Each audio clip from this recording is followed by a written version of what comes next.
শামীম জামান, আপনি শুনতে পাচ্ছেন যে আসলে মিয়াপাড়া এবং কি দুবেলাপাড়ার যে স্থানটি রয়েছে, সেইখানে কিন্তু মিয়াপাড়ার যে ঈদগাহ মাঠটি রয়েছে সেইখান থেকে কিন্তু আমি সরাসরি আপনাদের শেষ যে আপডেট গুলো রয়েছে সেগুলো কিন্তু দেওয়ার জন্য প্রস্তুত। আমরা আমার পিছনে যে দেখতে পাচ্ছেন যে সারি সারি মুসলমান রয়েছেন, তারা কিন্তু ঈদের জামাতের নামাজ কিন্তু তারা পড়ছেন এবং ইতিমধ্যে নামাজ কিন্তু তারা শেষ করেছেন এবং মোনাজাতের জন্য কিন্তু তারা ওয়েট করতেছেন এবং মোনাজাত শেষ হলে কিন্তু তাদেরকে তাদের নামাজটি শেষ হয়ে যাবে।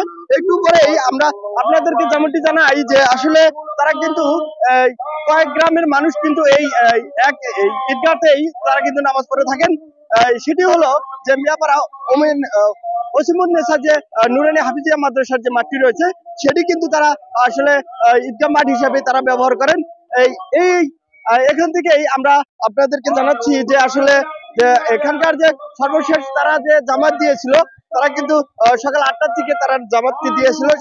সেই জামাতে কিন্তু তারা প্রচুর লোক হয়েছিল। আপনারা পিছনে দেখতে পাচ্ছেন যে হাজার হাজার সারি সারি যে মুসলমান গুলো রয়েছেন, ধর্মপ্রাণ মুসলমান, তারা কিন্তু আসলে এখানেই কিন্তু তারা নামাজ পড়েছেন। এবং আমি আপনাদেরকে দেখাতে চাই যে আসলে পুরো সাইডটি আপনাদেরকে দেখাতে চাই যে আসলে কতটুকু মানুষ হয়েছিল এবং আপনারা দেখতে পাচ্ছেন যে আসলে মানুষ কিন্তু কানা কানা ভর্তি হয়ে গেছিল, কিন্তু ইতিমধ্যে নামাজ শেষ হওয়ার কারণে কিন্তু তারা কিন্তু বাড়ি বাড়ি চলে যাচ্ছে। আমার আজকের ছিল জি শামীম জামান, আজকে আমার এই পর্যন্তই। যে আজকের শেষ যে নিউজটি রয়েছিল যে আসলে দুবালিয়াপাড়া বা এবং কি মিয়াপাড়ার যে ঈদগাহ মাঠ থেকেই আজকের সর্বশেষ খবর। আমি শামীম জামান, সবুজ বাংলা 24।